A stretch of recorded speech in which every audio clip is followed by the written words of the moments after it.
Discipline के साथ मेहनत करना सीखो। एग्जाम हो या जिंदगी, आप सफल रहोगे।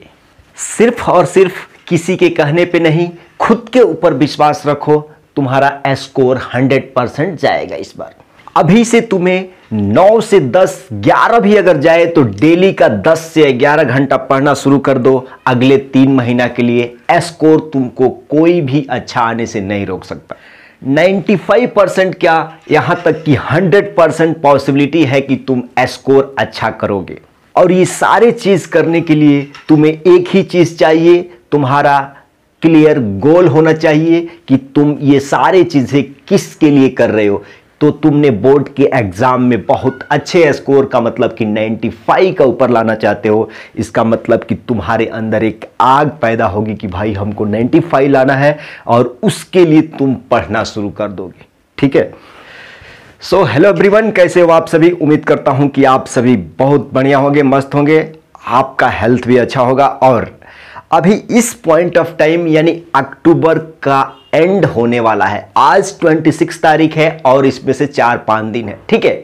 तो आप ये समझो कि ओवरऑल मेहनत खत्म ही हो गया है, और आपके पास बचे हुए सेशन नवंबर, दिसंबर, जनवरी को कंप्लीट मत सोचना कि कंप्लीट है, नहीं, उसमें थोड़ा सा इधर उधर भाग दौड़ का आ जाता है। लेकिन A to Z आपको क्या करना है, अभी से नेक्स्ट 75 डेज यानी आपको क्या करना है कि एक अच्छे तरीका से प्लानिंग के साथ, बेहतर तरीके साथ, एक स्ट्रेटजी के साथ आपको अपना पढ़ाई शुरू करना होगा।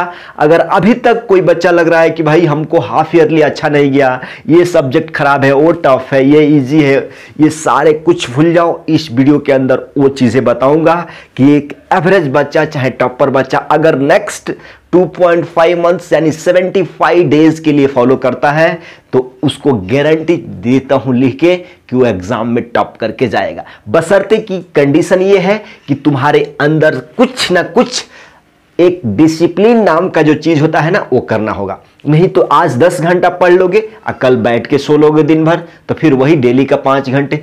अभी जो 75 डेज है ना, इसमें जितना ताकत लगाना है, जितना मेहनत लगाना है, अपने मम्मी पापा का नाम रोशन करना है, एक तुम्हारा एक गोल है, एक टारगेट है, एक मोटिव है, उस चीज को दिमाग में रखो। अगर नहीं दिमाग में डेली डेली ये बातें आ रहा है तो पेपर पे लिख के सामने जहां पढ़ते हो वहां दीवार पे चाहे दरवाजा पे कहीं भी चिपका लो, ताकि उगते के साथ नजर आए कि इतना लाना है, इतना लाना है। और ये कहने का मतलब ये नहीं है कि रात दिन एक कर दो तुम, भाई तुम एटलीस्ट 6 से 7 घंटा तुमको सोना है। ठीक है। हेल्थ इज इंपॉर्टेंट, तभी जाके पढ़ाई हो पाएगा। तुम्हारा हेल्थ ही अच्छा नहीं रहेगा तो सारा दुनिया के सब कुछ, समझ रहे हो। तो आज इस वीडियो के अंदर अगला 10 मिनट कंटिन्यू फोकस करके ये बातें दिमाग में बैठा लो, और तुम अगला एकदम स्पीड पकड़ लोगे नेक्स्ट 75 डेज, चाहे तुम एग्जाम के तरक तक। ठीक है।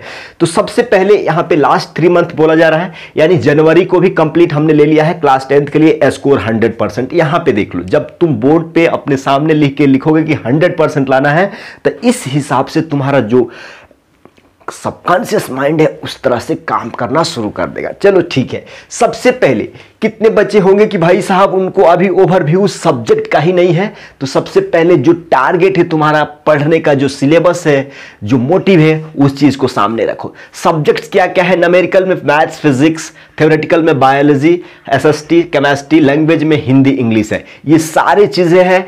और इस चीज को सबसे पहले हमने बताया था कि रीड करना है, रिकॉल करना है, रिवाइज करना है। क्लियर है। अब देखो जरा, इस सब में एक ही चीज कॉमन है कि भाई साहब इस चीज को कैसे करें। इस चीज को मान लो तुम्हारे पास इतना सब्जेक्ट्स है, ये वाले सब्जेक्ट्स है, तो पढ़ना तो पड़ेगा, पढ़ना तो पड़ेगा। अरे जब तुमने टारगेट 95 का ऊपर लिख लिया है तो पढ़ना पड़ेगा। ऐसा नहीं है कि रात दिन तुम घर में बैठ के और अगरबत्ती दिखाओगे तो ऐसा तुमको नंबर मिल जाएगा, नहीं मिलेगा, नहीं मिलेगा। इसलिए आप अभी से लगन से मेहनत करके अगला 3 महीना के लिए डेडिकेट कर दो अपने बाद, फिर तुम 10 दिन 5 दिन एंजॉय कर लेना एग्जाम बीतने के बाद। ठीक है। अब चलो बताते हैं कि इस सारे चीजों को जो अभी लिख के था ना यहां पे कि भाई इस चीज कैसे पूरा करोगे, अपने टारगेट को कैसे अचीव करोगे, यहां पे आ जाओ। उस चीज के लिए इस पे तुम बहुत अच्छे से फोकस कर देना।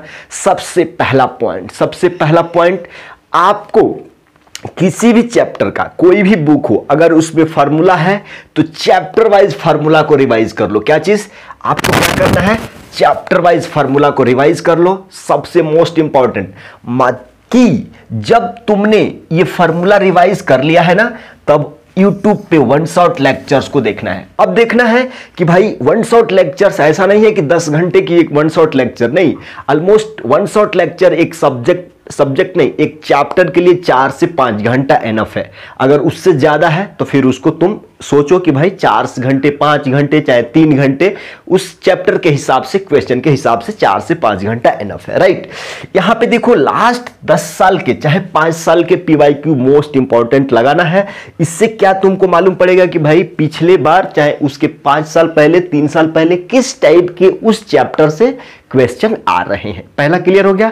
दूसरा बात है कि रिवीजन इज मोस्ट इंपॉर्टेंट। देखो रिवीजन करना भूलना मत। और दूसरा बात, बहुत मैक्सिमम बच्चे होते हैं कि रिवीजन कैसे करते हैं भाई, एक एक्सरसाइज में मान लो 7 पॉइंट कोऑर्डिनेट ज्योमेट्री पढ़ रहे हो, 7.1 में मान लो 10 क्वेश्चन है, तो 10 क्वेश्चन में पहला बार सॉल्व करोगे तो ऑलमोस्ट 5 से 6 क्वेश्चन सॉल्व हो जाएगा, बच गया 2 से 3-4 क्वेश्चन और बच गया जो टफ वाला है। तो अब दूसरा बार जब रिवीजन करने के जाएगा 10 क्वेश्चन बनाने की जरूरत नहीं है, नहीं, वो 2 से 3 क्वेश्चन ही आपको टफ है, उसको मार दोगे, रिवाइज कर लोगे तो अच्छा से रिकॉल हो जाएगा, ठीक है। अब यहां पे देखो ये 5वां जो है ना मोस्ट इंपॉर्टेंट, यही तुमको स्कोर दिलाएगा, यही तुमको परसेंटेज दिलाएगा। जो ये प्रैक्टिस सैंपल पेपर है ना, तो एटलीस्ट 10 सैंपल पेपर तो तुमको लगाना चाहिए। और दूसरी बात कि बता दे कि भाई साहब रुक जाओ, हम वो सैंपल पेपर का बुक भी बताते हैं। 1 सेकंड दे दो, मैं लेके आता हूं सैंपल पेपर का बुक कौन सा है।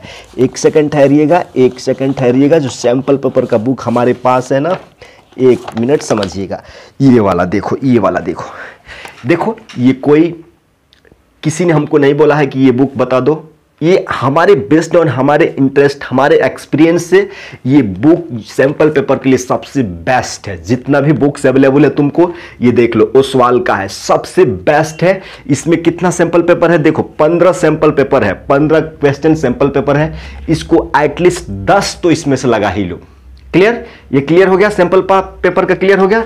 अब देखो जरा, अब आप कहोगे कि कुछ सब्जेक्ट है कि भाई अपने से हॉनेस्ट रहना है, ये भी तो एक सब्जेक्ट है ना कि खुद से ऑनेस्ट रहे। अरे भाई तुम इंसान हो, तो अपने साथ जब ऑनेस्ट रहोगे, ईमानदारी से रहोगे, तो कोई भी काम तुमने रिजल्ट पूछ के करा कि अच्छा ये चीजें हम कर लिया है, ईमानदार रहोगे, झूठ नहीं बोलना है। अब देखो जरा, आप कहोगे कि भाई मैथ में, यहां पे देखो जरा समझो, थोड़ा सा इंटरेस्टिंग क्वेश्चन है कि जैसे मैथ है ना, तो मैथ ये क्या खोजता है कि भाई साहब मैथ में तुमको क्वेश्चन प्रैक्टिस करना पड़ेगा, नहीं तो एग्जाम में हाथ नहीं चलेगा तुम्हारा।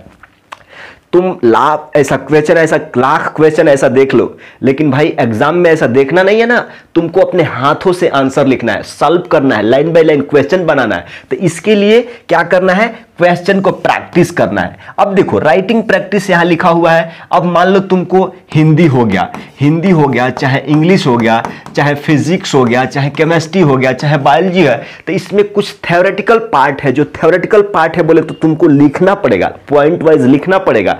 अब किसी चैप्टर में SST में डायग्राम बनाना पड़ेगा। तो ये सारी चीजें दिमाग में रख के तुम अभी से 1 to 1 स्टार्ट कर दो। अभी भी तुमको लगता है, और देखो पास्ट के बारे में मत सोचो कि हमारा ये गड़बड़ा गया था, वो गड़बड़ा था, यार सब अच्छा हो जाएगा। जस्ट एक बार तुम क्या करो, स्टार्ट करो अपने ईमानदारी के साथ। लास्ट इस बार क्या करना है, फोड़ना है भाई, इस बार क्या करना है, फोड़ना है। चलो लास्ट में एक बार और दिखा देते हैं कि इस सैंपल पेपर को करना मत भूलना। और इस चैनल पे मैथ के लास्ट 10 इयर्स का PYQ प्लस सैंपल पेपर और फार्मूला रिवीजन और सब कुछ इस पे 1 by 1 डलेगा। तो इस चैनल को सब्सक्राइब करके अपने दोस्त को क्या कर लो, शेयर कर लो। चलिए मिलते हैं अगले वीडियो में, तब तक के लिए थैंक यू, बाय।